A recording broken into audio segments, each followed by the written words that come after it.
Hai sobat, gimana kabar kalian? Semoga disehatkan selalu dan banyak rezekinya, amin.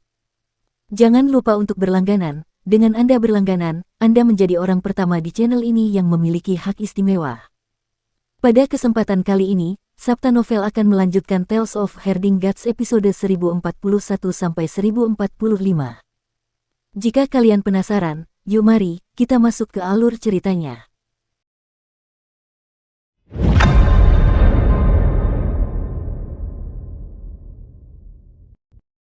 Di aula, Yang Mulia Yue tetap berada di balik layar, berbicara melaluinya. Bagaimana kau tahu bahwa aku dapat mengamati keributan di surga alam primordial? Aku sudah cacat, hatiku pada dasarnya mati.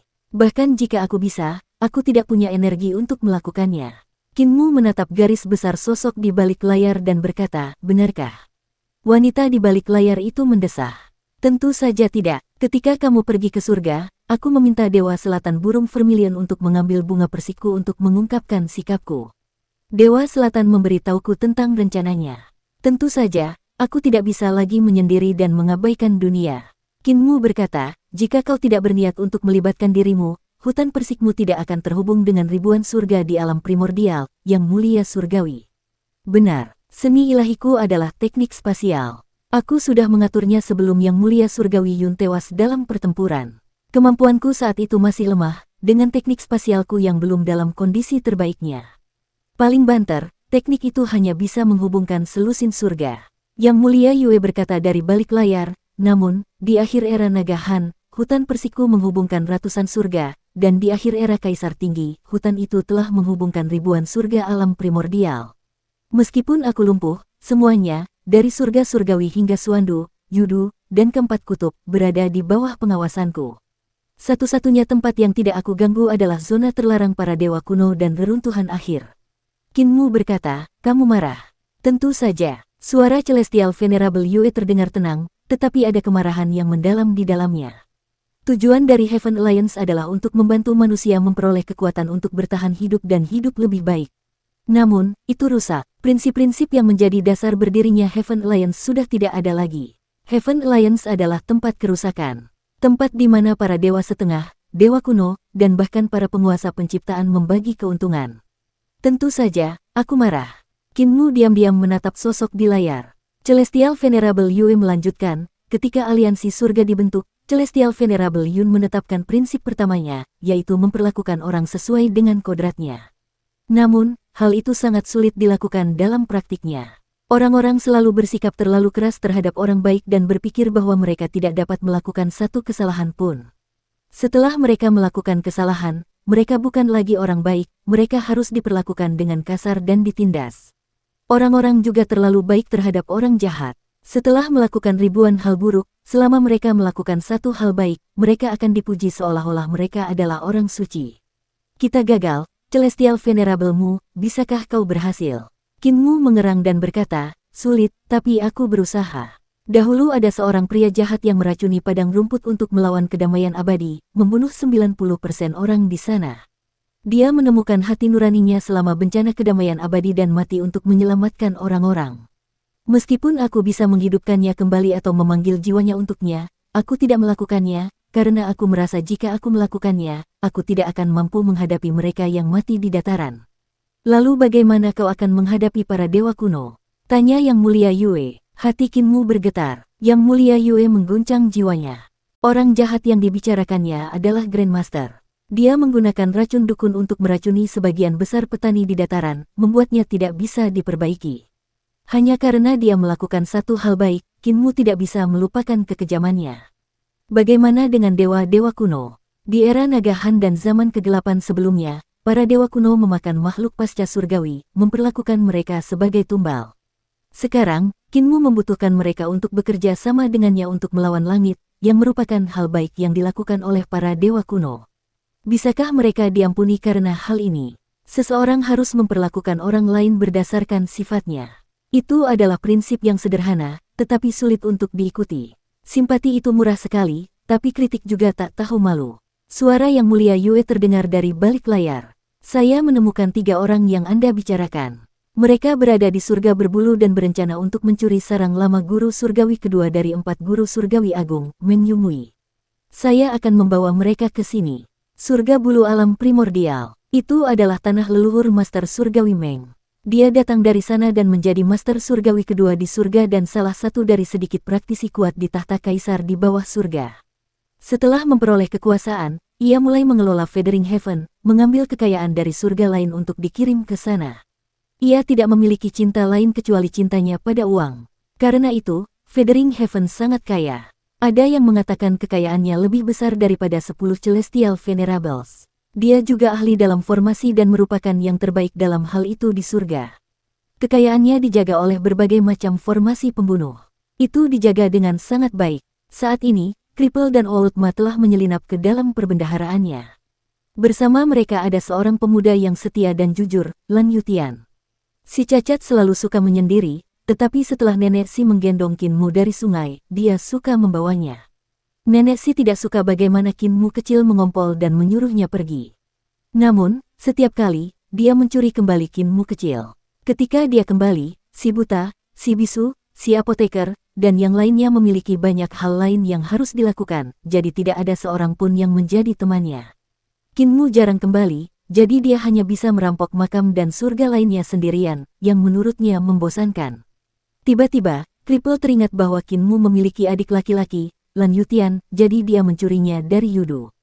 Kebetulan saja Matua mengundurkan diri dari Rulai dan meninggalkan Gunung Meru, jadi si kelumpuhan mempekerjakan mantan polisi ini untuk membimbing tekniknya sehingga mereka bisa berkembang. Pak Tuama tidak dapat melupakan wajahnya, namun dia merasa khawatir terhadap keselamatan dirinya dan Lan Yutian, jadi dia harus mengikuti mereka dan membantu mereka membersihkan kekacauan itu. Formasi Master Surgawi Meng ini hebat, dan tidak terbatas pada formasi pembunuh. Dia juga dapat menyebabkan penyusup meninggalkan jejak mereka. Misalnya, dalam formasi ini, cermin-cermin itu digunakan untuk menyimpan figur, dan jika seseorang menyusup ke dalamnya, figur mereka akan disimpan oleh cermin-cermin ini. Oultma melihat sekeliling, dan tatapannya jatuh ke buku-buku dalam formasi itu. Dia berkata, buku-buku itu tampak seperti buku kehidupan dan kematian dan menyatu dengan cermin. Setelah seseorang meninggalkan sosok mereka, buku-buku itu akan menggunakan gambar itu untuk menemukan identitas pencurinya. Ada juga cacing suara di dalamnya untuk meniru suara pencuri. Kotak giok di sana tidak memiliki harta di dalamnya, itu adalah jebakan. Si cacat terkesan, dan dia berkata kepada Yang Mulia Surgawi Yu, belajarlah dari ini, bajingan. Seperti inilah kemampuan itu. Lan Yutian mengangguk dan mengingat kata-kata tetua Ma. Cripple dan Lan Yutian hendak menyerang ketika ruang di sekitar mereka berubah. Mereka ketakutan dan melihat sekeliling, hanya untuk melihat hutan persik. Bunga persik sedang mekar, yang menandakan bahwa musim semi telah tiba, namun persik di samping mereka sudah matang, yang menandakan musim panas. Tuan-tuan, Tuan Muda, Yang Mulia Surgawi mengundang Anda. Seorang pelayan berjalan ke arah mereka dan berbicara dengan lembut. Wajah si cacat bagaikan tanah. Nyonya tua, aku celaka. Seorang Yang Mulia Surgawi memergoki kita, dan dia mungkin akan memotong kakiku, seperti yang terjadi pada kepala desa, sehingga dia bisa memasukkanku ke dalam toples agar aku tidak bisa melarikan diri lagi. Oultma mengamati sekeliling dan berkata, ini tampaknya hutan persik milik Celestial Venerable Yue. Muer pernah membicarakan tempat ini sebelumnya. Kita akan mengikuti mereka. Jangan terlalu khawatir. Aku bisa menangkapmu di masa lalu karena kamu ceroboh dan memiliki hati dao yang lemah. Mereka mengikuti pembantu itu dan melihat naga kilin dan seorang gadis lemah menunggu di luar. Lan Yutian bergegas maju sambil bersorak. Yaner tampak seperti baru saja menangis karena menolak memberinya makan, memilih untuk menunggu di luar dengan tenang. Naga gendut, apa yang terjadi pada kakak Yaner? Tanya Lan Yutian. Naga kilin menghela napas dan berkata, Master Sekte mengundangmu masuk. Silakan masuk dulu. Lan Yutian merasa makin aneh saat dia mengikuti si cacat dan si tua Ma ke dalam istana. Di istana, Kinmu mengeluarkan cermin untuk diperlihatkan kepada Matua dan si cacat, lalu berkata, aula di cermin itu adalah pantulan yang ditinggalkan oleh Aula Wangi. Jimat yang tercetak itu adalah yang digunakan di Aula Wangi. Aula Wangi ini adalah yang digunakan oleh surga untuk menekan jiwa. Ada banyak jimat di sana. Aku butuh seorang ahli untuk menghancurkannya dan mencuri jiwa yang tertekan di dalamnya. Dia mengetuknya, dan ruang di cermin itu pun meluas. Aula wewangian di cermin itu juga diproyeksikan ke aula di depan semua orang. Aula perunggu dengan segala macam jimat tercetak di atasnya itu tampak seperti pantulan di cermin, namun tampak normal saat berada di luar cermin. Lan Yutian memuji, jalan melukis kakak sudah membaik. Kinmu berkata, jiwa terakhirmu juga tersembunyi di dalam. Kakek cacat, apakah kau punya jalan masuk? Wajah si cacat tampak tegang saat dia memeriksa jimat-jimat itu sambil berputar-putar di aula perunggu. Dia bergumam, mengesankan, mengesankan. Ini adalah batasan tersulit dan paling menakutkan yang pernah kutemui. Puncak hidupku. Kinmu menatap Matua, lalu menggelengkan kepalanya. Tidak bisa, si cacat adalah ahlinya di sini. Lan Yutian bergerak maju untuk memeriksa jimat-jimat itu dengan cara yang mirip dengan kripel. Kinmu mengerutkan kening dan berpikir, Yang Mulia Surgawi Yu telah mengikuti kakek cacat terlalu lama. Dia hampir menjadi cacat lainnya. Dia mungkin ternoda. Keduanya dengan hati-hati memeriksa segel dan jimat yang ada di sana dan bergumam dalam diskusi yang panas. Kinmu memikirkannya dan berkata, kakek cacat, kamu punya waktu untuk menelitinya. Bawa cermin ini ke kedamaian abadi, ke kakek bisu dan kakek buta. Minta mereka untuk membangun replika aula wangi sesuai dengan formasi jimat, segel, dan batasan yang ada di dalamnya. Setelah itu, kalian berdua bisa perlahan-lahan memecahkannya. Sebelum dia selesai, Lan Yutian mulai berlari dengan penuh semangat dengan kecepatan tinggi. Tiba-tiba, siluetnya berubah menjadi serangkaian sosok yang hancur saat dia bergegas menuju penampakan Hall of Fragrance. Kinmu buru-buru menatapnya dan melihat Lan Yutian melewati penampakan jimat seolah-olah itu bukan apa-apa. Dia terus berlari seolah-olah dia memasuki lumpur yang lengket. Dia menjadi semakin lambat sebelum akhirnya disegel oleh segel itu, tidak dapat bergerak. Si cacat berlari mengejarnya dan menyelamatkannya dari serangan itu. Dia menggelengkan kepalanya dan berkata, serangan itu terlalu kuat, jadi meskipun seseorang berlari cukup cepat, mereka tidak dapat melewatinya. Kita harus memikirkan cara lain. Kinmu meletakkan penampakan aula wangi ke dalam cermin dengan menepuk-nepuknya dan berkata, ini penting. Setelah kakek bisu menempa aula wangi, seseorang harus sepenuhnya meniru jimat, segel, dan larangan di dalamnya juga. Kalian berdua harus berhati-hati saat mencoba masuk. Ingat, ingat, Kripel menyingkirkan cermin itu dan berkata, ketika aku menyelamatkan Little Lan tadi, aku menyadari bahwa segel itu memiliki ruang yang tak terhitung jumlahnya. Kita akan terhalang ketika memasuki lapisan segel keempat, dan lapisan setelahnya akan lebih kuat lagi. Terlalu sulit untuk masuk, kita harus masuk. Kinmu menyela perkataannya dan berkata, ini menyangkut masa depan kita, kakek cacat.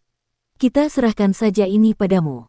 Si cacat melihat betapa seriusnya dia dan berkata, selama seseorang cukup cepat, tidak ada yang namanya anjing laut yang tidak terkalahkan. Muer, mengapa kamu tidak mengikuti kami?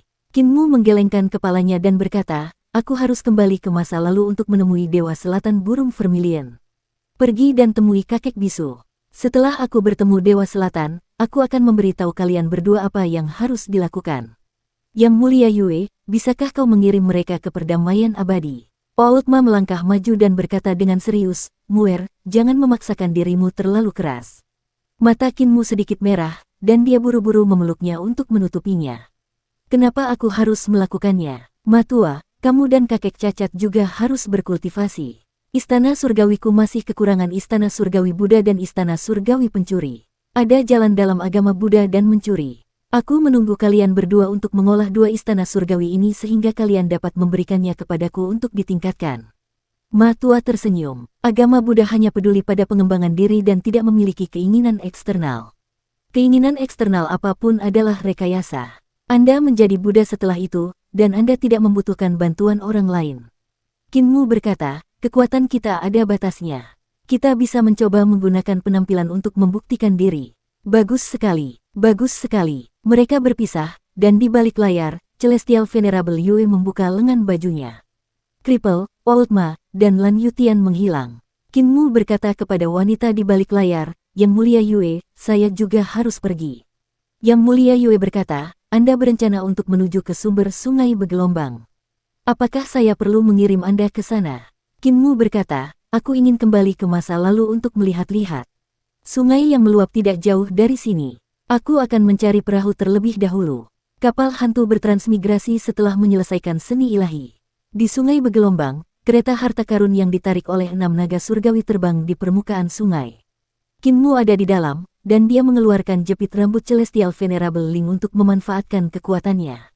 Seketika, air melonjak seolah-olah ada binatang buas besar di bawah permukaan. Tiba-tiba, langit meredup dan menjadi gelap.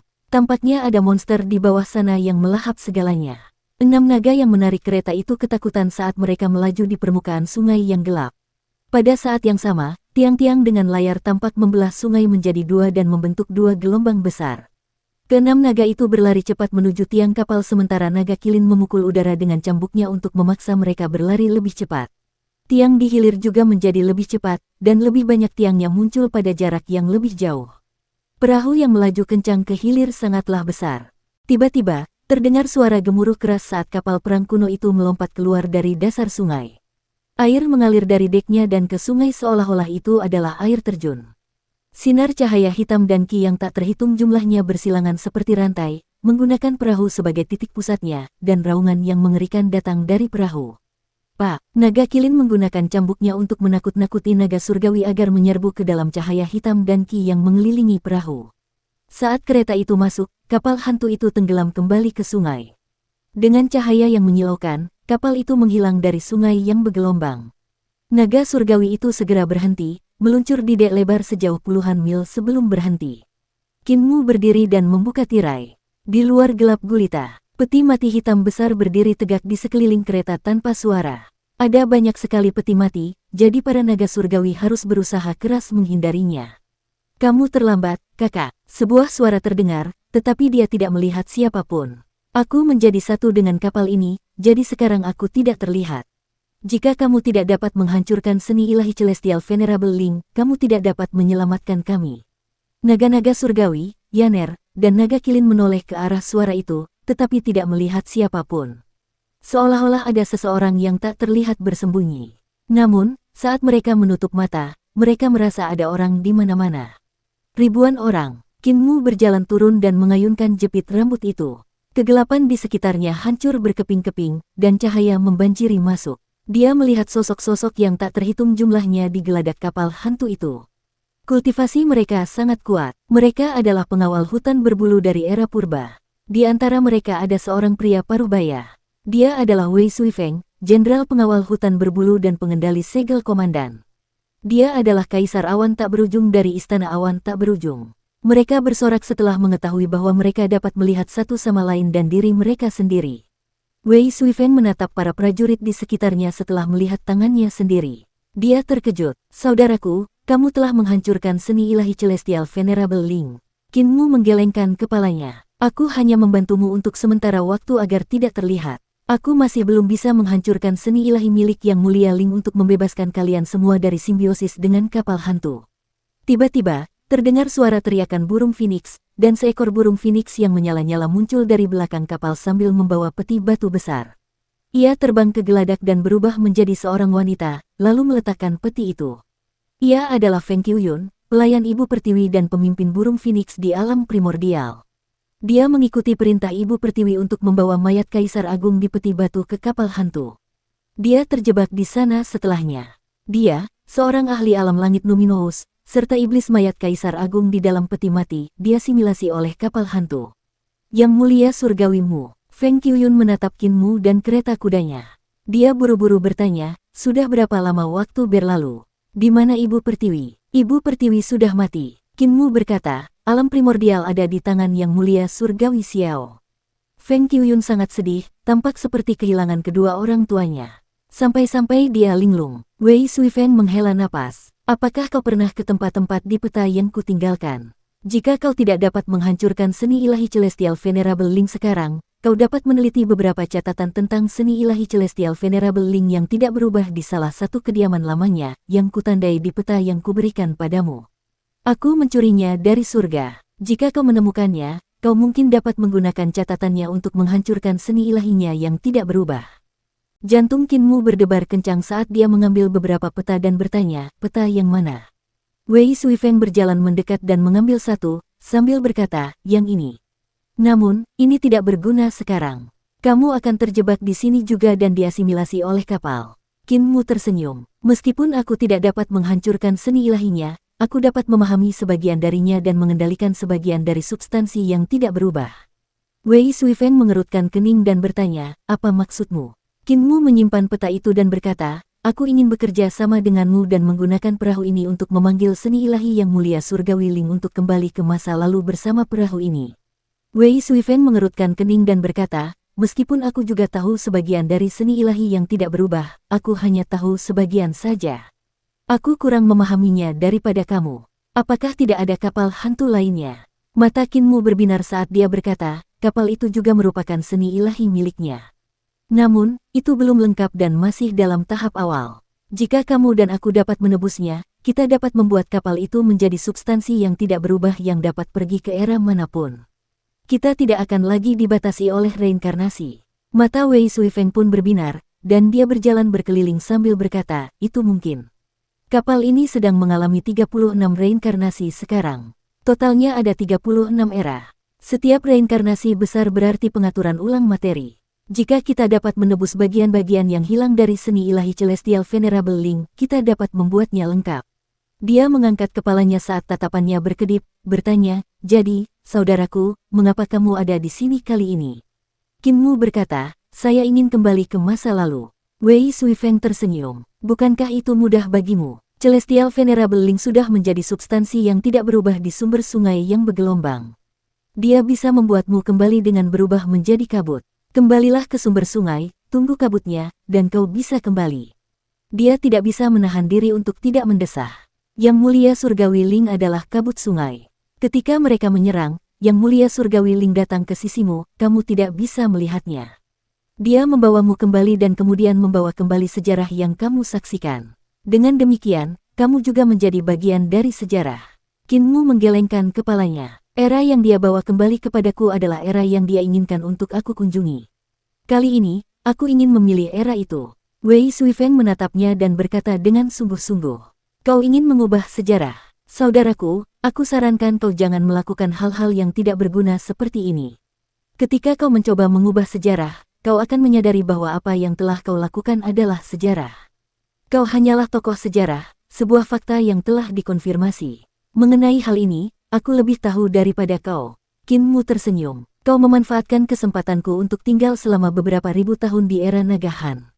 Bukankah seharusnya kau membantuku karena kau berutang padaku? Aku akan melakukannya, tapi... Wei Suifeng ragu-ragu sejenak dan berkata, jika aku membuat seni ilahi kapal hantu, aku mungkin tidak akan pernah bisa meninggalkan kapal ini, karena... Dia tersenyum pahit dan berkata, aku sudah menjadi bagiannya. Kinmu memahaminya. Setelah seseorang melalui reinkarnasi besar dengan kapal, mereka akan menyatu dengannya dan menjadi bagian darinya. Mereka akan menjadi tak terlihat. Ini adalah kasus bagi pengawal hutan berbulu di atas kapal. Wei Suifeng telah lama menaiki kapal itu dan mengalami banyak reinkarnasi. Oleh karena itu, ia menyatu dengan kapal hantu itu. Kapal hantu itu menyatu dengan seni ilahi milik Celestial Venerable Ling dan menjadi bagian darinya. Dengan kata lain, semua orang di dalamnya, kecuali Kinmu dan rombongannya, sekarang menjadi bagian dari seni ilahi milik Celestial Venerable Ling.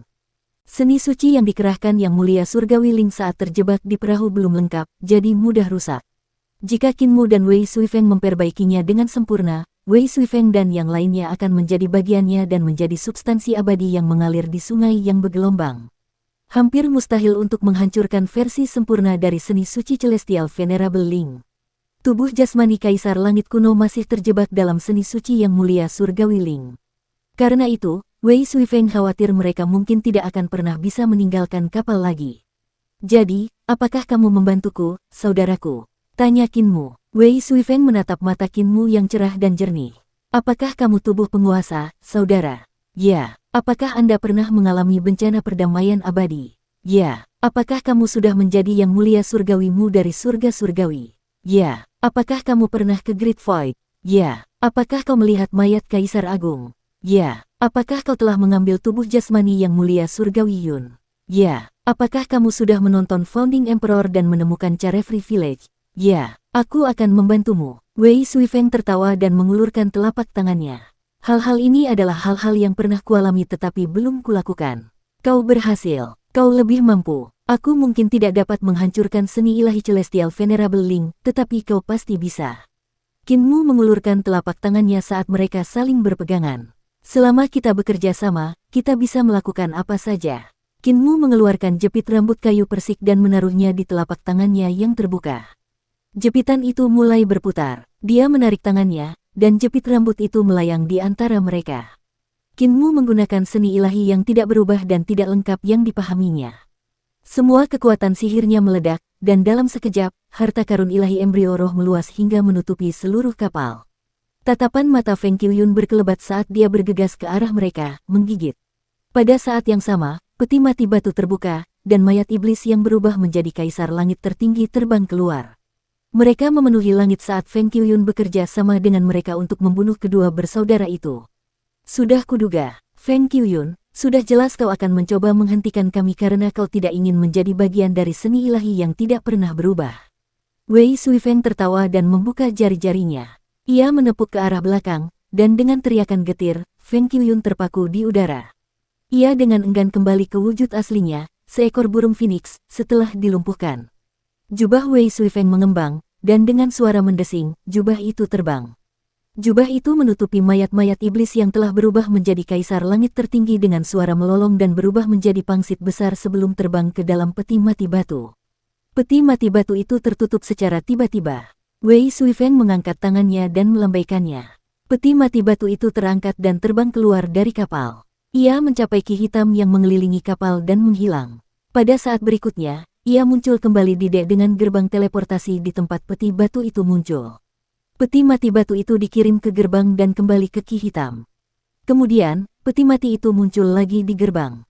Peti mati itu muncul dan menghilang, siklus itu berulang kembali. Saudaraku, aku bisa melakukan ini selama 100 tahun. Wei Suifeng tersenyum. Qin Mu berkata dengan sungguh-sungguh, mari kita mulai, saudaraku. Seni ilahi Wei Suifeng meledak saat ia mengerahkan seni ilahi yang tidak berubah yang ia pahami. Ki vital dan kesadaran Qin Mu masuk ke jepit rambut kayu persik milik Celestial Venerable Ling. Pada saat yang sama, cahaya menjadi lebih terang di sekitar kapal hantu saat ia mulai bertransmigrasi untuk reinkarnasi.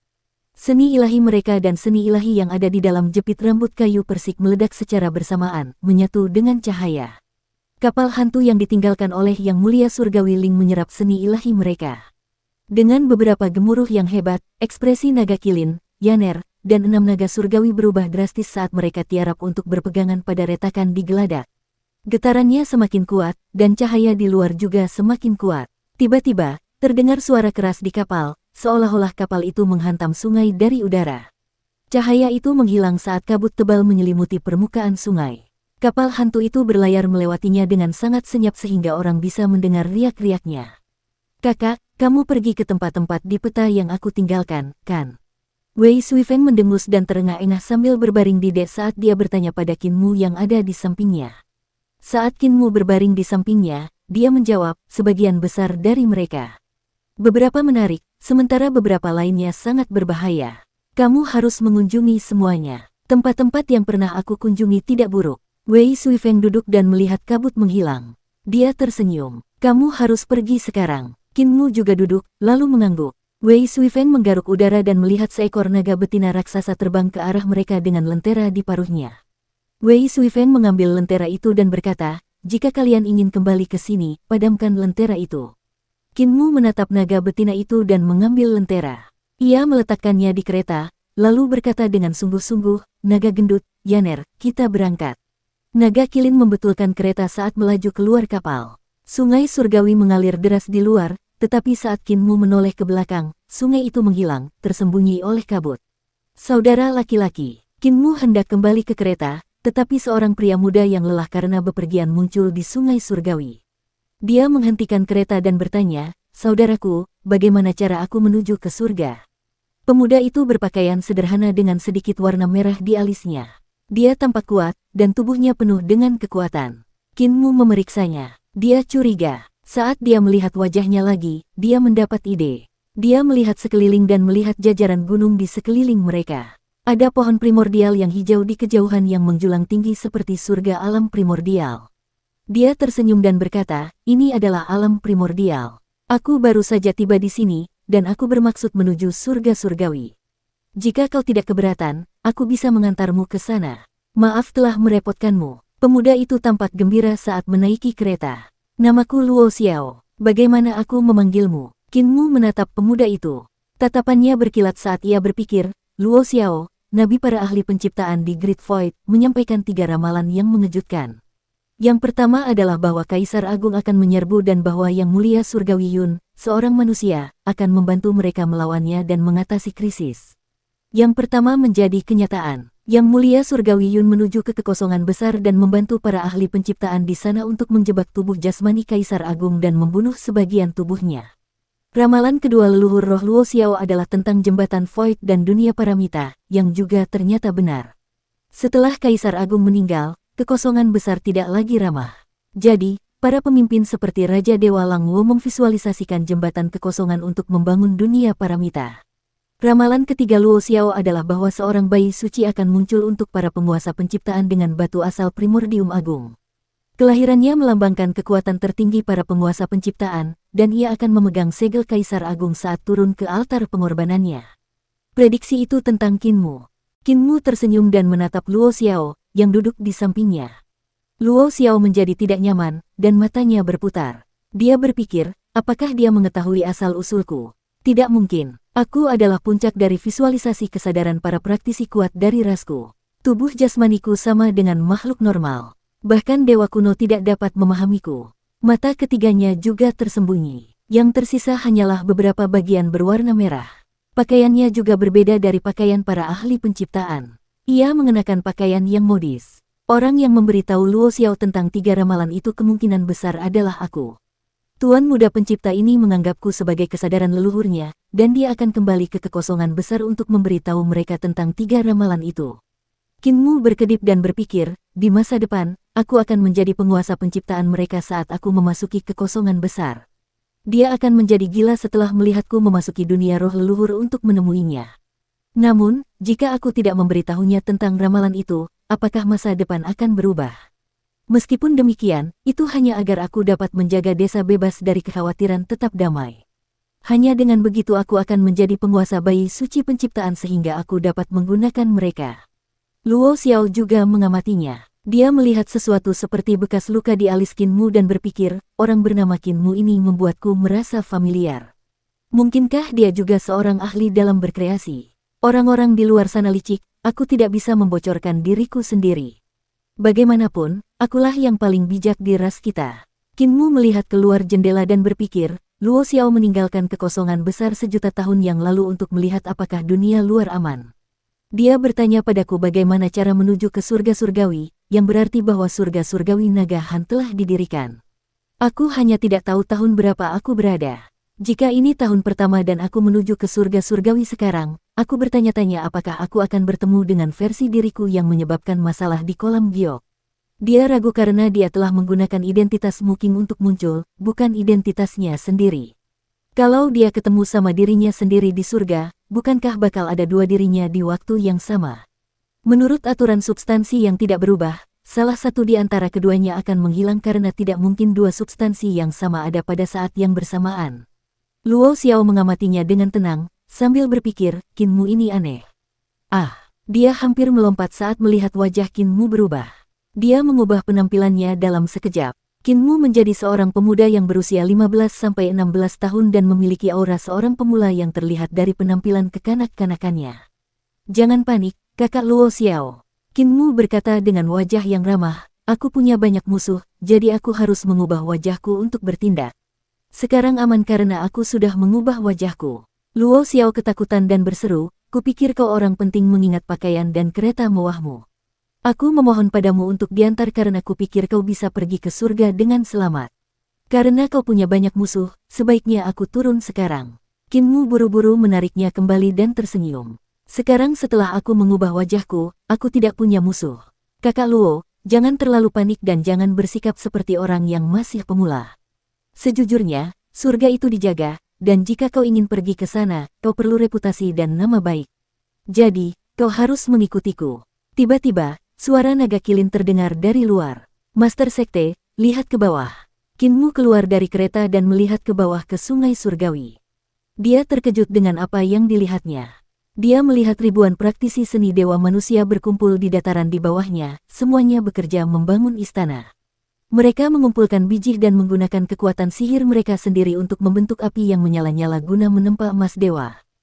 Mereka telah membangun sebuah kota besar dan sedang membangun gerbang. Gerbang itu seukuran gerbang surgawi selatan di surga. Manusia sedang membangun surga. Qinmu tertegun dan meminta naga kilin menghentikan kereta. Ia berkata dengan terkejut, langit surgawi manusia adalah langit surgawi Han. Mungkinkah langit surgawi ini dibangun di atas tanah alih-alih melayang di udara? Berbeda dengan surga Han Celestial Heavens yang dia bayangkan. Pada saat yang sama, banyak dewa manusia di alam dewa terbang menuju sungai surgawi. Ada penganut Tao dan biksu di antara mereka. Kinmu bahkan melihat Yang Mulia Surgawi Ling dan Yang Mulia Surgawi Yue.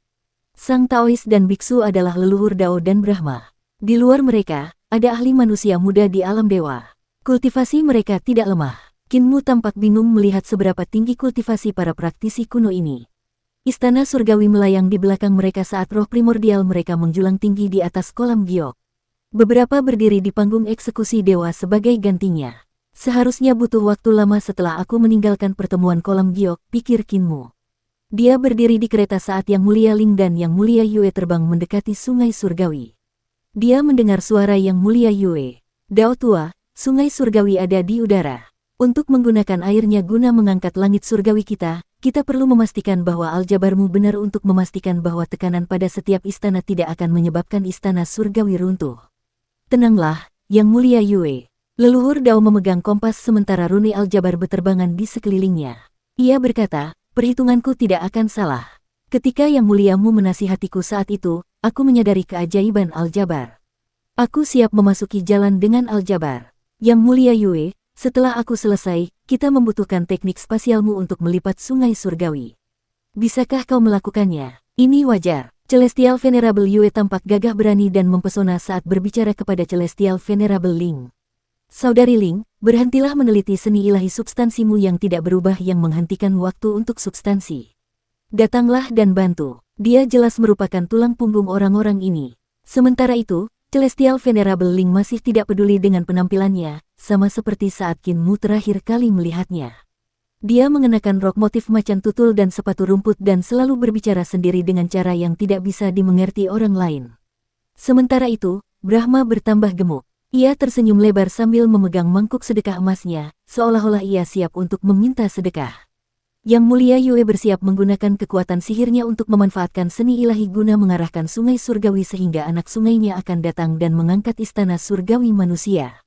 Pada saat itu, dia melihat kereta harta karun naga surgawi di atas, serta Kinmu, yang berdiri di atasnya. Kinmu tersenyum dan berjalan ke arah mereka. Naga-naga itu menyusut dan mengikutinya dengan kereta. Yang Mulia Surgawi Yun, mengapa Anda berubah menjadi Yang Mulia Surgawi-mu lagi? Yang Mulia Yue melambaikan tangannya dan berkata dengan terkejut, bukankah kau berangkat untuk mencari Yang Mulia Huo? Kau tidak menemukannya. Dari mana kereta ini berasal? Wow, sungguh sekelompok naga besar yang tampan. Ada seorang gadis cantik di dalamnya juga. Kau telah menggoda lagi sampai kau berhubungan dengan gadis ini. Celestial Venerable Ling menatap mereka, tatapannya tertuju pada Kinmu. Dia kemudian menarik kembali tatapannya, mendengus dingin, dan berkata, palsu. Setelah selesai, dia kembali tenggelam dalam dunianya sendiri. Tiba-tiba, dia bertanya dengan khawatir, mengapa jepit rambutku hilang? Apakah ada yang melihatnya? Kinmu melangkah maju, merasa bersemangat saat menyapa, semuanya, sudah lama tak berjumpa. Ketika dia mengatakan itu, matanya memerah, karena dia ingin menangis. Namun, dia menahan air matanya. Yang Mulia Surgawi Yue dan yang lainnya memperlakukannya seperti Yang Mulia Surgawi Yun, yang berarti bahwa Yang Mulia Surgawi Yun sudah mulai menirunya untuk melakukan segala sesuatu pada saat itu. Berapa lama? Kamu baru pergi setengah tahun yang lalu. Yang Mulia Yue mengeluh, mengapa Yang Mulia Huo tidak kembali bersamamu? Dia masih mengikuti Yang Mulia Hao. Dia masih keras kepala, berpikir bahwa dia perlu mengandalkan kekuatan setengah dewa, kan? Tidakkah dia tahu bahwa Yang Mulia Yu tewas di tangan Yang Mulia Hao? Kalau begitu, kita seharusnya tidak menyeretnya ke aliansi surga. Siapa ini? Dia menatap Luo Xiao dan tampak bingung. Ini Luo Xiao. Kinmu tersenyum. Dia adalah teman Dao yang kutemui secara kebetulan. Dia orang yang jujur. Apakah kalian semua berencana untuk mengangkat surga surgawi Han ke udara? Surga Han, surga surgawi. Apakah kau menamai surga surgawi kita sendiri lagi? Celestial Venerable Yue berkata dengan marah, namamu sama sekali tidak terdengar bagus. Kita berjuang demi surga surgawi kita. Kita harus menamainya bersama dengan nama terbaik. Benar, Celestial Venerable Ling. Rambut Celestial Venerable Ling berserakan sejak dia kehilangan jepit rambut kayu persiknya. Dia menyibakkan rambutnya ke belakang punggungnya dan berkata, nama apapun boleh. Heaven Han kedengarannya bagus. Bukankah itu Han jika kita mengangkatnya ke udara? Yang Mulia Yue tidak punya pilihan lain dan bertanya kepada leluhur Dao, Dao tua, apakah kamu sudah selesai menghitung? Segera, berhentilah mendesakku. Leluhur Dao tidak punya pilihan lain, dan bergumam, sungguh merepotkan. Aku tidak punya status di hadapan wanita. Aku tidak akan menikahi siapapun dalam hidup ini. Dengan begitu, penelitianku tidak akan terhambat. Brahma yang ceria tersenyum lembut di sampingnya. Wanita memang merepotkan. Sebaiknya aku mencari tempat untuk tidur. Kurasa aku akan segera menemukan jalanku. Celestial Venerable Yue menyiapkan seni ilahinya saat ia menyerbu mereka. Saudari Ling, datanglah dan bantu. Kau juga, Celestial Venerable Yun. Aku tidak memiliki cukup keyakinan pada diriku sendiri untuk membelah sungai surgawi. Kinmu melangkah maju dan menggunakan kekuatan sihirnya yang agung. Dengan sapuan tangannya, air sungai surgawi terbelah, dan muncullah anak sungai. Yang Mulia Yue sangat terkejut dan berkata, kekuatan sihirmu telah meningkat. Dia menggunakan seni ilahi spasialnya untuk mengendalikan air. Sosoknya mendarat di sumber anak sungai saat dia berdiri di atas ombak.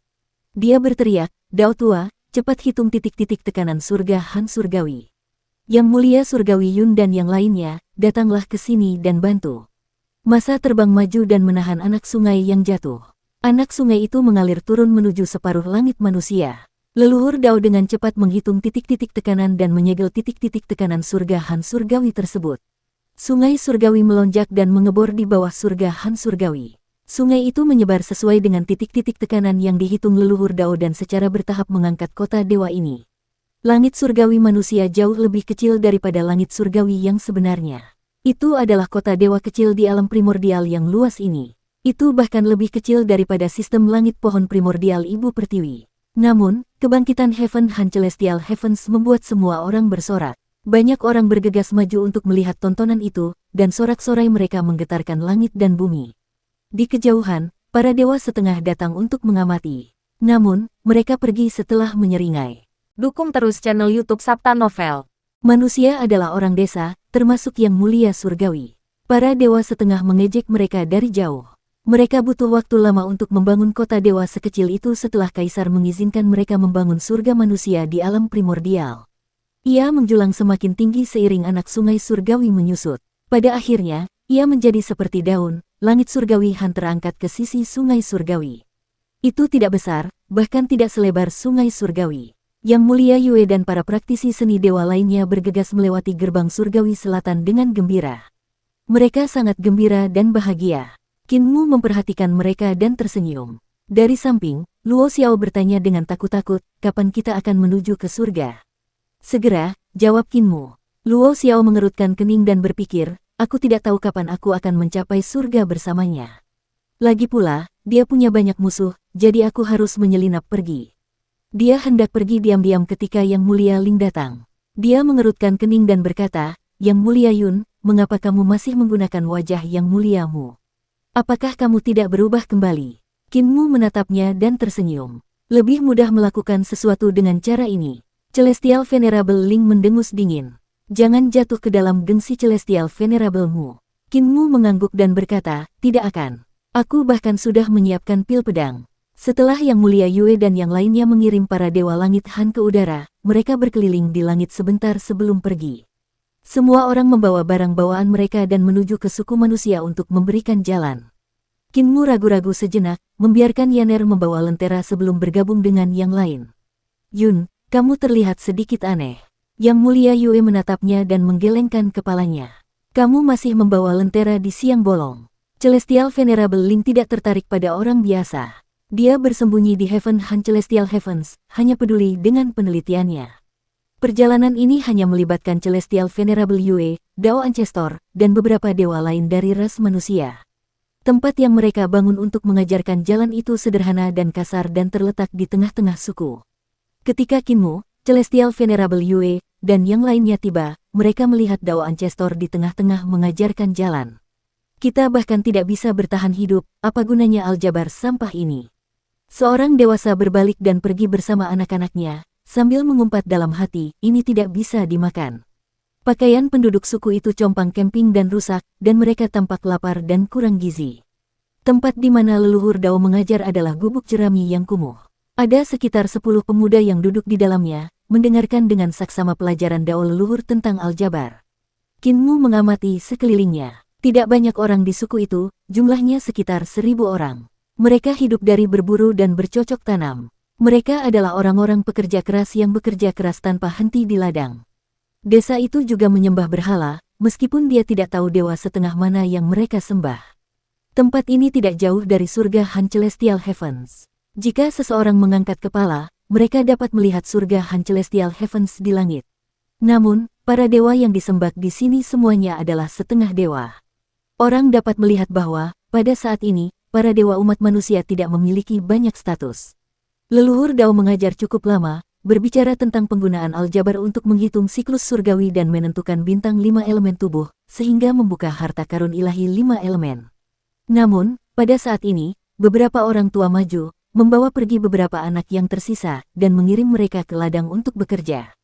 Hanya ada beberapa orang yang tersisa di kelas.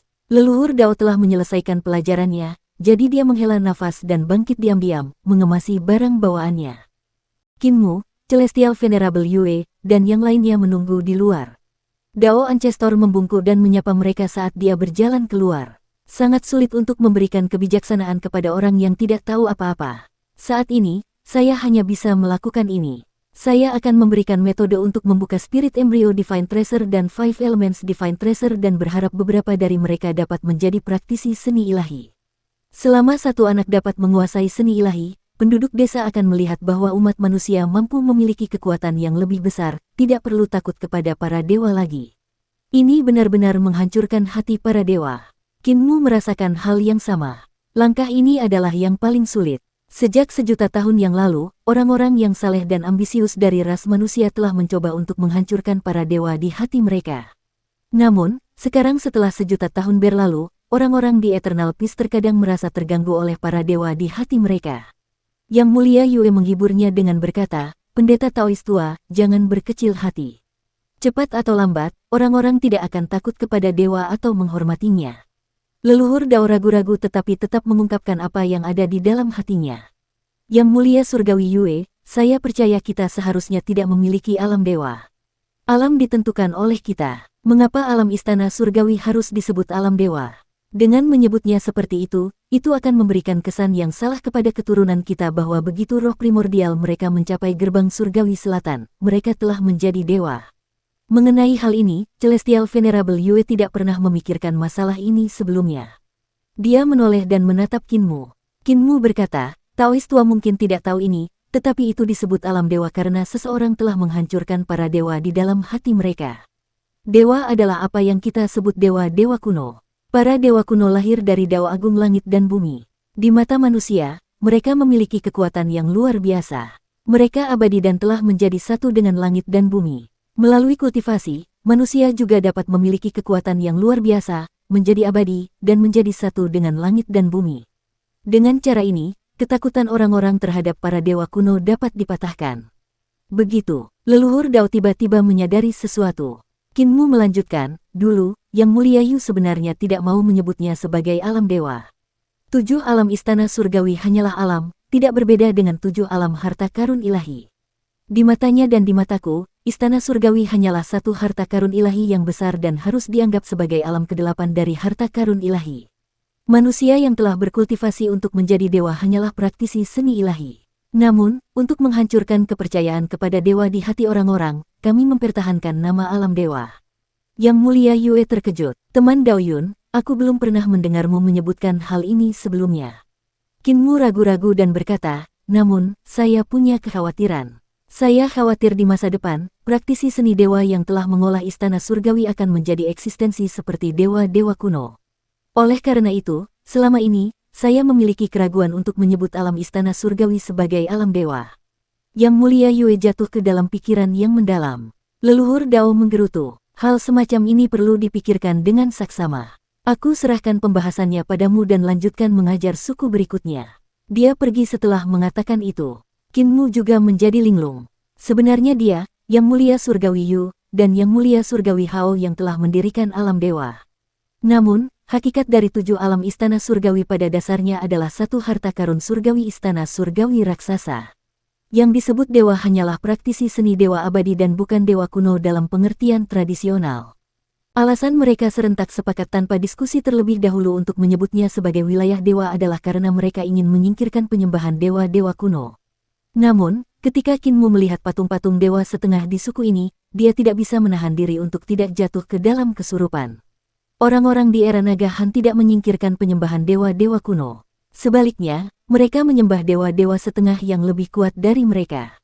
Tepat saat Yang Mulia Yue memasuki gubuk jerami untuk mengajar, penduduk suku mulai berlarian dengan panik, menangis dan berteriak, "Raja Agung Gunung Roh ada di sini. Cepat, serahkan persembahan kami." Orang-orang mengumpulkan sapi, domba, babi, dan anjing mereka dan membawa mereka ke altar pengorbanan kayu di tengah-tengah suku. Hewan-hewan ini menggigil saat mereka berdiri di altar. Semua orang di suku itu bersujud di depan patung setengah dewa itu, bersujud tanpa henti sambil menggumamkan kalimat-kalimat.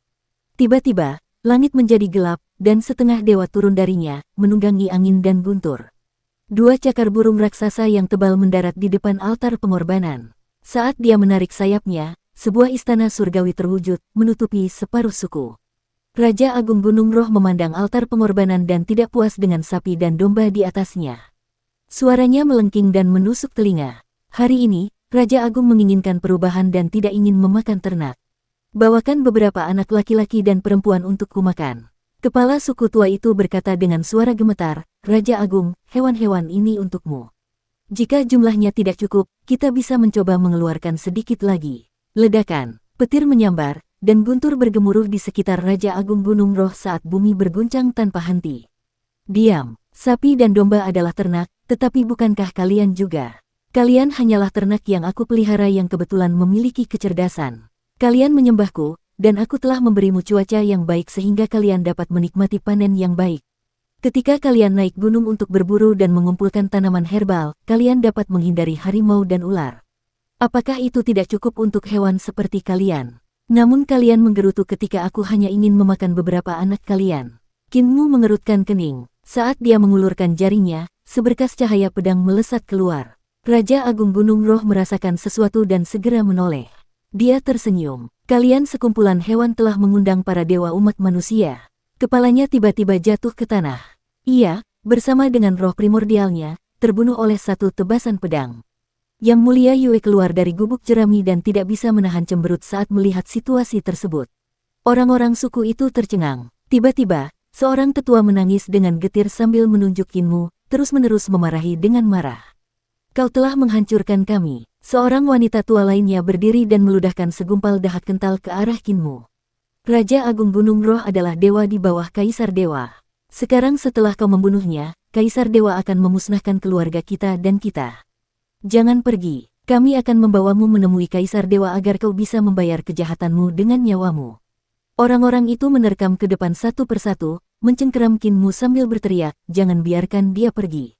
Dia harus membayar dengan nyawanya atas apa yang terjadi. Kami tidak ada hubungannya dengan itu.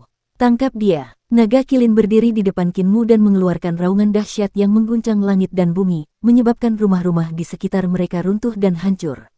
Naga Kilin mengguncang tubuhnya, berubah menjadi makhluk raksasa yang menghalangi jalan semua orang.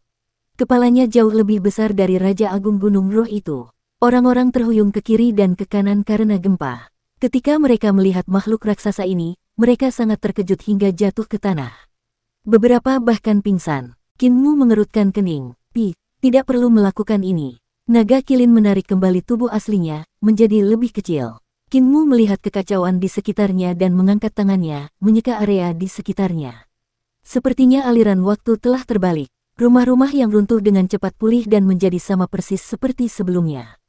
Kinmu menarik tangannya dan melihat Yang Mulia Surgawi Yue sedang menatapnya dengan kaget, seolah-olah dia baru pertama kali bertemu dengannya. Kinmu berjalan ke depan Kilin Naga, menatap orang-orang yang bersujud di tanah dengan tatapan rumit. Celestial Venerable Yue melangkah maju dan berkata, "Raja Agung Spirit Mountain adalah bawahan Kaisar Dewa Langsuan. Kaisar Dewa Langsuan menguasai setengah dari wilayah alam primordial, dan kekuatannya tak terduga. Kali ini, kau sedikit terlalu gegabah. Aku akan pergi menemui Kaisar Dewa Langsuan." Kinmu melangkah beberapa langkah dan berkata, "Dewa setengah Kaisar Dewa Langsuan memerintah banyak ras manusia. Sekarang setelah surga manusia terbentuk, ras manusia seharusnya tidak diperlakukan seperti binatang oleh dewa setengahnya. Celestial Venerable Yue ragu-ragu sejenak. Kaisar Dewa Langsuan adalah dewa setengah pertama di dunia, dan kekuatannya tak terukur. Dia adalah sosok mengerikan yang diundang oleh Kaisar Langit untuk menghadiri pertemuan surgawi.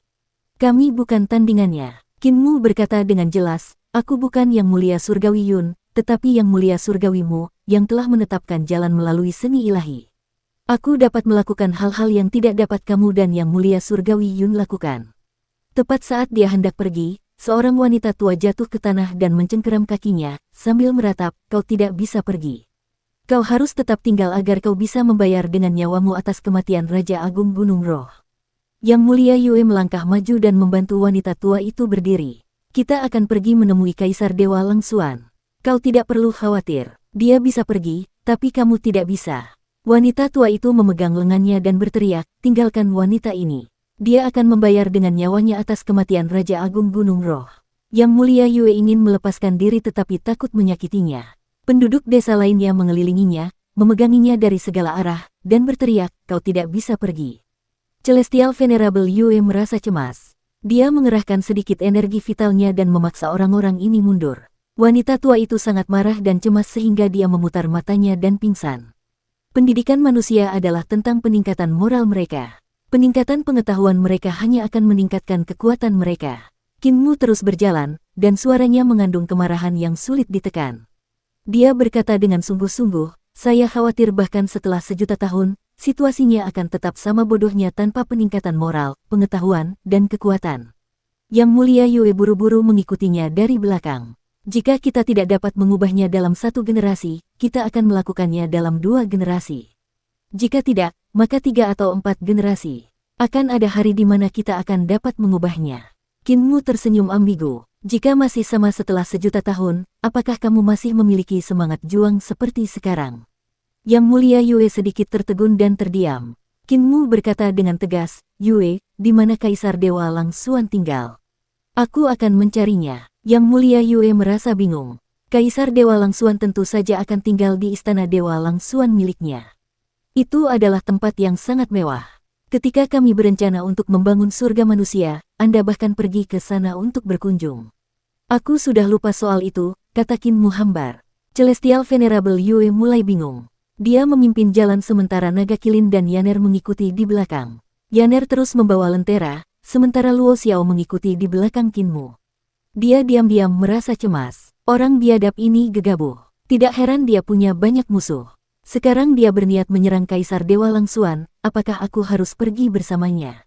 Kaisar Dewa Langsuan, sepertinya ada sosok seperti itu dalam ingatan leluhurku. Dia adalah seseorang yang berpartisipasi dalam pertempuran di Blood Rust Zone. Istana ilahi Langsuan jauh lebih besar daripada surga Han Surgawi beberapa kali lipat. Istana itu megah dan mengesankan, dengan suasana yang mewah. Dari jauh, istana itu tampak seperti surga surgawi yang sebenarnya, sedangkan surga Han Surgawi umat manusia lebih seperti kota kecil yang kumuh. Istana surgawi ini berbeda dari yang lain. Meskipun juga dibangun di langit, ada banyak dewa setengah raksasa yang tampak ganas berdiri di tanah dan membawa aula istana. Itu adalah pemandangan yang megah, yang akan membuat orang tercengang dan memuji kekuatan setengah dewa. Saat kita berada di istana Dewa Langsuan, kau harus menahan amarahmu dan berbicara baik-baik dengan Kaisar Dewa Langsuan. Yang Mulia Yue berkata, dia sangat mengagumimu. Terakhir kali kau pergi menemuinya, dia menerimamu secara pribadi, memberimu anggur dan memanggilmu sebagai sahabat Tao. Ini menunjukkan bahwa dia menghargaimu. Langsuan, Kinmu tiba-tiba membuka mulutnya saat suaranya bergemuruh. Awan gelap tebal menutupi langit sementara guntur menggelegar. Awan gelap bergulung dan jatuh sejauh ribuan mil, tiba dengan cepat di atas istana ilahi Langsuan. Awan gelap itu tebalnya puluhan mil dan sangat berat. Petir yang tak terhitung jumlahnya menyambar dengan liar di dalamnya. Tiba-tiba, awan gelap itu berubah menjadi wajah raksasa, mulutnya terbuka lebar saat berteriak pada ribuan istana dan aula tahta di istana ilahi Langsuan. Keluar, angin kencang berembus dengan suara mendesing, menelan istana ilahi Langsuan. Atap aula tahta beterbangan. Ada juga sungai surgawi di sini yang diangkut dan dikumpulkan ke dalam kolam giok. Namun, air di kolam giok itu kini telah tersebar, beterbangan ke segala arah. Di dalam istana, para dewa yang tak terhitung jumlahnya mengangkat kepala mereka, menyaksikan pemandangan mengerikan ini dengan ketakutan. Tiba-tiba, di dalam aula langit numinous di istana, cahaya yang sangat terang menyilaukan, naik perlahan saat menguapkan awan gelap di langit. Cahaya itu memancarkan gelombang cahaya ilahi, bersinar di atas daratan. Suara marah Kaisar Dewa Langsuan terdengar. Jadi, itu yang mulia surgawimu. Dasar gila, kenapa kau berteriak di sini? Aku adalah leluhur para dewa setengah, apakah kau benar-benar berpikir aku tidak berani menjatuhkanmu? Sebuah istana surgawi muncul di belakang tubuhnya. Roh primordialnya berdiri dengan jelas di paviliun giok istana itu. Dalam hal alam, meskipun dia adalah dewa surgawi dari alam kolam giok, garis keturunan setengah dewanya sangat kuat. Setelah dia dewasa, kekuatan tempurnya tidak kalah dengan para dewa kuno, hampir tidak memerlukan kultivasi apapun. Kaisar Dewa Langsuan adalah putra Kaisar Langit Kuno dan salah satu dari 3 Raja Dewa penguasa penciptaan, Raja Dewa Gongyun. Garis keturunannya sangat kuat, dan dia sudah dewasa sepenuhnya. Ketika Kinmu dan 7 yang mulia surgawi di era kuno yang jauh sedang membangun wilayah harta karun surgawi dan istana surgawi, wilayah tersebut tidak pernah menjadi standar dalam mengukur kekuatan pertempuran. Sebagai leluhur para dewa, dia memiliki tingkat kekuatan pertempuran yang mengerikan. Kinmu melangkah maju menuju istana ilahi Langsuan saat ki vitalnya meledak, menyerbu ke arah gerbang surgawi selatan istana ilahi Langsuan seperti pedang dengan ketajaman yang tak tertandingi. Tiba-tiba sebuah retakan muncul di tengah gerbang, dan gerbang itu pecah menjadi 2 akibat serangannya. Bekas luka pedang yang dalam muncul di jalan surgawi, dan ledakan terdengar saat retakan itu semakin panjang, memotong ke depan dengan cepat. Kemanapun retakan itu pergi, aula-aula besar runtuh.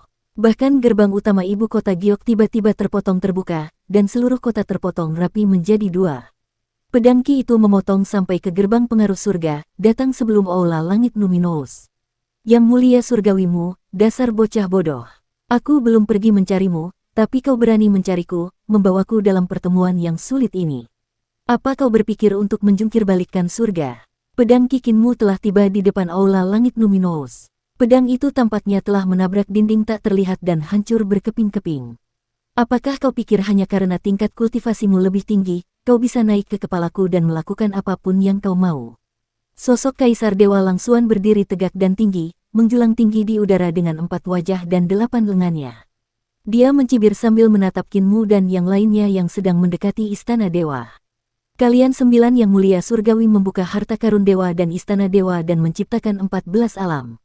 Namun, apa yang disebut alam ini baru ada selama 2000 tahun. Dia mengulurkan tangannya untuk meraihnya.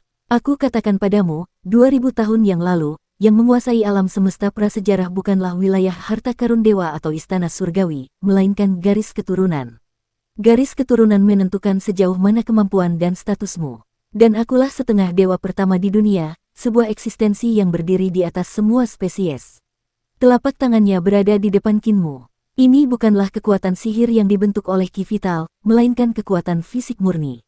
Sebagai anak sulung Kaisar Langit Kuno, dia tidak hanya mewarisi garis keturunan untuk mengendalikan semua Tao Agung di dunia, tetapi dia juga mewarisi garis keturunan Raja Ilahi Gongyun, salah satu dari 3 Raja Ilahi penguasa penciptaan. Telapak tangannya mengandung aturan Dao besar. Saat kelima jarinya terkatup rapat, Yang Mulia Yue, Naga Kilin, dan yang lainnya mendongak dari bawah dan melihat bahwa telapak tangan Kaisar Dewa Langsuan ditandai dengan pola Dao besar yang menyerupai pegunungan dan sungai. Kelima jarinya seperti 5 elemen aturan Dao besar, logam, kayu, air, api, dan tanah. Mereka saling memperkuat, membentuk formasi 5 elemen. Di sela-sela jarinya, terdapat seni ilahi yang diciptakan oleh 9 dewa surgawi dari ras manusia, yang tampak seperti mutiara beras. Dalam hal skala seni ilahi dan pemahaman Dao besar, seni ilahi dari 9 dewa surgawi itu jauh dari kata sebanding. Alam semesta didirikan oleh 9 yang mulia surgawi dari ras manusia. Ke-15 alam semesta tersebut adalah embrio roh, 5 elemen, 6 arah, 7 bintang, makhluk surgawi, hidup dan mati, jembatan ilahi, dewa, dewa sejati, paviliun giok, panggung eksekusi dewa, ibu kota giok, langit numinous, tahta kaisar, dan langit surgawi.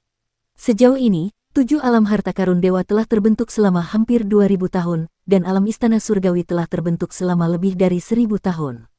Namun, sebagian besar dewa masih menjelajahi 7 alam istana surgawi, mencoba mencari tahu di mana batas-batas alam istana surgawi berada.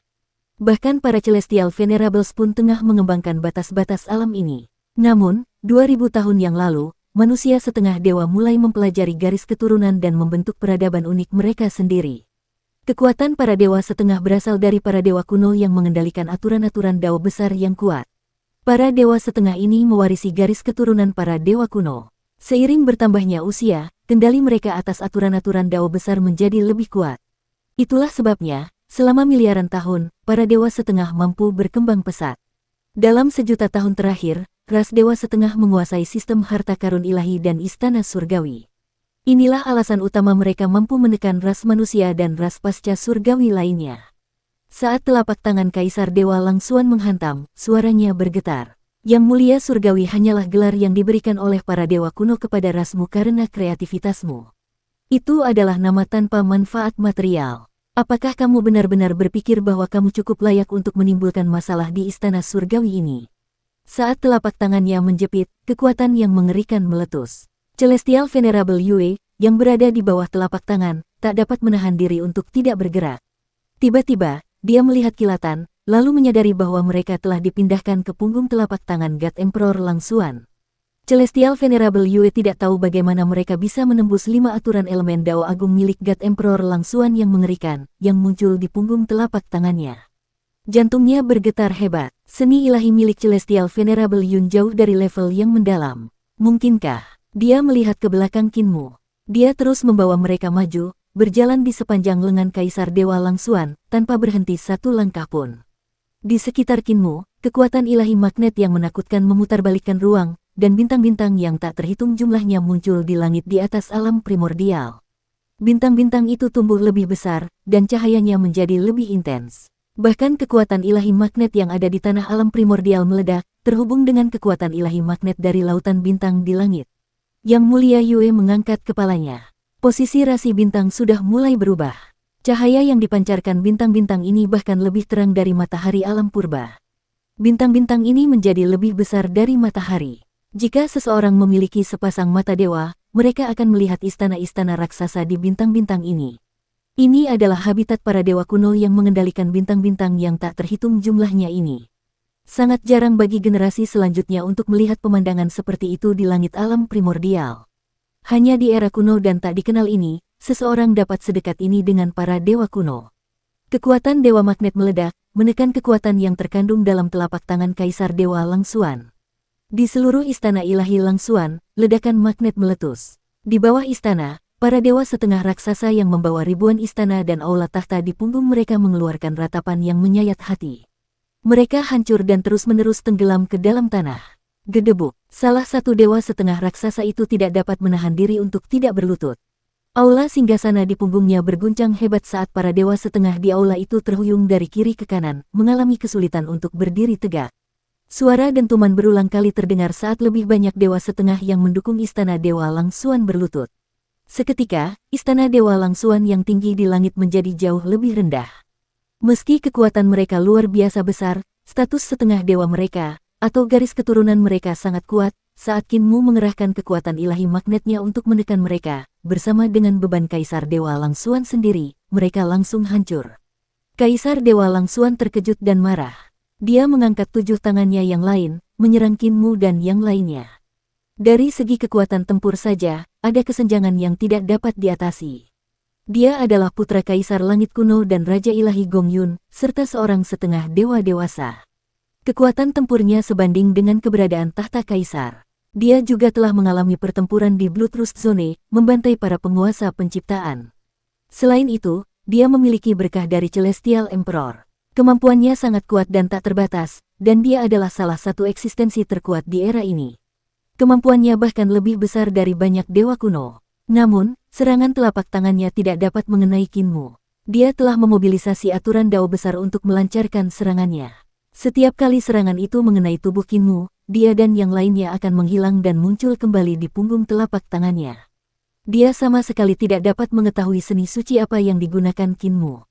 Ribuan setengah dewa di Istana Ilahi Langsuan bereaksi dan terbang untuk membunuh Kinmu dan yang lainnya.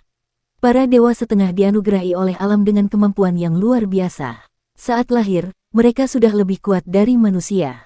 Seiring bertambahnya usia, kesenjangan ini terus melebar. Setelah mereka dewasa sepenuhnya, aturan Dao Agung Langit dan Bumi yang mereka kendalikan menjadi lebih kuat. Di masa lalu, mereka rentan terhadap penyakit, usia tua, dan kematian.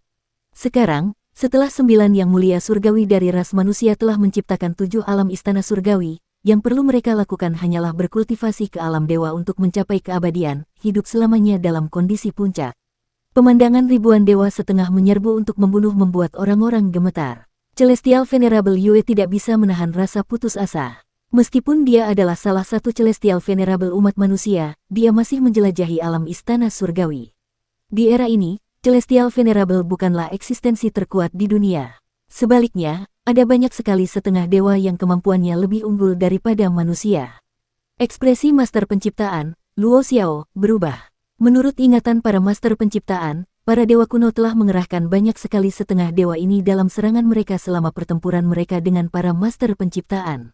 Meskipun dia tidak mengalami adegan mengerikan saat manusia setengah dewa dewasa menyerbu ke arah penguasa penciptaan dengan penguasaan penuh mereka terhadap hukum-hukum Dao besar, dia telah melihatnya dari ingatan para leluhurnya. Tidak heran kami kalah. Ia berpikir pelan dalam hati, para dewa setengah mampu berkembang biak lebih cepat dari kita. Dao agung mereka juga selalu berubah, dan ras mereka berlimpah. Dikombinasikan dengan kemampuan mereka untuk tumbuh dengan cepat hingga dewasa, tampaknya akan sangat sulit bagi para penguasa penciptaan untuk kembali ke tanah air kita. Tepat saat dia berpikir sampai di sana, suara Qin Mu terdengar. Ketika Yang Mulia Surgawi Yu masih hidup, dia tidak mengajariku 7 alam istana surgawi atau cara untuk menjadi dewa. Saat dia mengangkat tangannya, kegelapan melonjak di istana ilahi Langsuan. Kekuatan Dao besar Yudu muncul di alam primordial. Qin Mu berkata dengan jelas, akulah yang menciptakan metode untuk menjadi dewa dan memahami alam istana surgawi. Akulah yang menyampaikan ini kepada semua orang. Kalian semua, wajahnya menunjukkan sedikit kebanggaan. Mereka diajari olehku. Saat telapak tangannya terbuka, gerbang pengaruh surga berdiri tegak di istana ilahi Langsuan. Kemanapun gerbang itu lewat, banyak sekali dewa setengah yang tampaknya kuat segera kehilangan roh primordial mereka, jiwa mereka dipukul ke Yudu saat mereka mengalami kematian yang tidak wajar. Mayat yang tak terhitung jumlahnya berjatuhan seperti hujan, menghantam istana ilahi Langsuan, menghancurkan istana-istana dan merobohkan tembok-temboknya. Saat Qin Mu mengepalkan tangannya, Ki Iblis Yudu masuk ke dalam gerbang pengaruh surga dengan suara mendesing. Gerbang itu kemudian menghilang. Dia terus berjalan maju di sepanjang lengan Kaisar Dewa Langsuan. Saat dia tiba di depan wajahnya tanpa ekspresi. Langsuan, istana surgawimu juga diajarkan olehku. Wajah raksasa Kaisar Dewa Langsuan menunjukkan sedikit kepanikan, dan tubuhnya menyusut dengan cepat saat auranya menjadi lebih kuat. Sinar cahaya Dao besar bersinar dari tubuhnya, melemparkan Qin Mu dan yang lainnya. Kemampuannya sungguh mengerikan dan jauh melampaui Qin Mu. Namun, dia tidak yakin bisa menghadapi Qin Mu karena Qin Mu mampu mendeteksi kelemahan dalam semua serangannya. Adapun seni bela diri Qin Mu, dia tidak mengerti sedikit pun. Jika mereka bertarung, dia memiliki wajah di keempat arah, serta 8 lengan. Dengan kekuatan tempurnya, dia tidak perlu takut pada Qin Mu. Namun, Qin Mu juga tidak perlu takut padanya. Qin Mu dan yang lainnya dikelilingi oleh kecerahan, muncul kembali di depannya. Bisakah kita bicara sekarang? Senyum tipis muncul di wajah Qin Mu yang tanpa ekspresi. Senyumnya semakin lebar saat dia berbicara dengan ramah. Kaisar Dewa Langsuan tampak bingung. Apa yang ingin kamu bicarakan? Qin Mu menjadi semakin ceria. Setelah pertemuan kolam giok, Yang Mulia Surgawi Qin dan aku telah berkultivasi dalam pengasingan, memahami seni ilahi. Sekarang setelah surga surgawi manusia telah terbentuk, aku dapat keluar dan bergerak. Di masa lalu, umat manusia tidak memiliki surga surgawi mereka dan harus merepotkan para dewa setengah di bawah Kaisar Dewa Langsuan untuk mengurus mereka. Sekarang setelah mereka memiliki surga surgawi surgahan, mereka tidak perlu merepotkan Kaisar Dewa lagi. Kaisar Dewa Langsuan menenangkan diri dan tersenyum. Begitu, mengapa Yang Mulia Surgawimu tidak mengatakannya lebih awal? Kau membawa serta pertempuran besar, membuatku berpikir bahwa kau ingin memusnahkan rasku. Qin Mu tertawa terbahak-bahak dan berkata, cara saya melakukan sesuatu adalah mencoba cara damai sebelum menggunakan kekerasan. Cobalah cara damai sebelum menggunakan kekerasan. Kaisar Dewa Langsuan memandangi istana dewanya yang hancur. Ribuan mayat tergantung di dinding istana dan aula tahta. Bahkan kolam giok yang kini telah kering pun dipenuhi mayat-mayat setengah dewa. Sudut matanya berkedut tak terkendali saat dia tersenyum ambigu. Begitukah cara Yang Mulia Surgawimu mencoba cara damai sebelum menggunakan kekerasan? Ya, Kinmu meletakkan tangannya di belakang punggungnya dan berkata dengan santai, jika keadaan berubah menjadi buruk, maka pemandangan ini akan menjadi 100 kali lebih buruk. Jadi ini aku yang mencoba cara damai sebelum menggunakan kekerasan. Kaisar Dewa pasti tahu bahwa aku telah menetapkan jalanku melalui seni ilahi dan diangkat menjadi yang mulia surgawi oleh Kaisar Surgawi. Para dewa setengah di bawahmu yang mengolah istana surgawi semuanya diajari olehku. Jika aku menampilkan sepenuhnya seni ilahiku, dia mengitari sekelilingnya, melihat para dewa setengah yang nyaris lolos dari kematian. Dia tersenyum tipis. Mereka semua akan mati, dan rasmu akan punah, dan tidak ada yang dapat kau lakukan padaku. Namun, aku tidak akan membunuhmu. Mari kita coba cara damai sebelum menggunakan kekerasan dan membicarakan masalah masa depan kedua keluarga.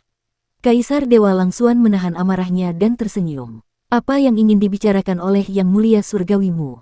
Silakan bicara terus terang. Ras manusia akan diurus oleh manusia, sedangkan ras dewa akan diurus oleh para dewa. Kinmu berkata, mulai hari ini, umat manusia yang diurus oleh para dewa setengah di bawahmu akan bermigrasi ke wilayah-wilayah surga Han Surgawi. Para dewa setengah di bawah yurisdiksi surga Han Surgawi akan kembali ke wilayah-wilayah dewa setengah. Apa pendapat saudara Dao tentang ini?